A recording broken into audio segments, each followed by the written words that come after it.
নওগাঁয় পাইকারি বাজারে সরবরাহ বাড়ায় কেজিতে 10 থেকে 15 টাকা কমেছে সবজির দাম। তবে কাঁচা মরিচের সরবরাহ কমায় কেজিতে 40 টাকা বেড়ে বিক্রি হচ্ছে 160 টাকায়। নওগাঁ পৌর পাইকারি বাজার থেকে বিস্তারিত জানিয়েছেন সহকর্মী আব্বাস আলী।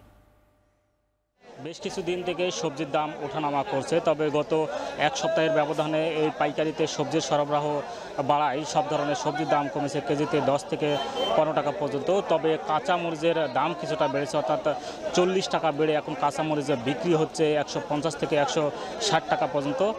আমি এখন অবস্থান করছি নওগাঁ পৌর পাইকারি বাজারে, যেখানে শীতকালীন কিছু সবজি আমরা দেখেছি যে এখানে ফুলকপি বিক্রি হচ্ছে 80 টাকা কেজি এবং নতুন আরেকটি সবজি রয়েছে সজনা, যা বিক্রি হচ্ছে 100 থেকে 110 টাকা কেজি। এছাড়া অন্যান্য যে সবজি রয়েছে, করলা বিক্রি হচ্ছে 35 থেকে 40 টাকা কেজি, পেঁপে 16 থেকে 20 টাকা কেজি, বেগুন 20 টাকা কমে বিক্রি হচ্ছে।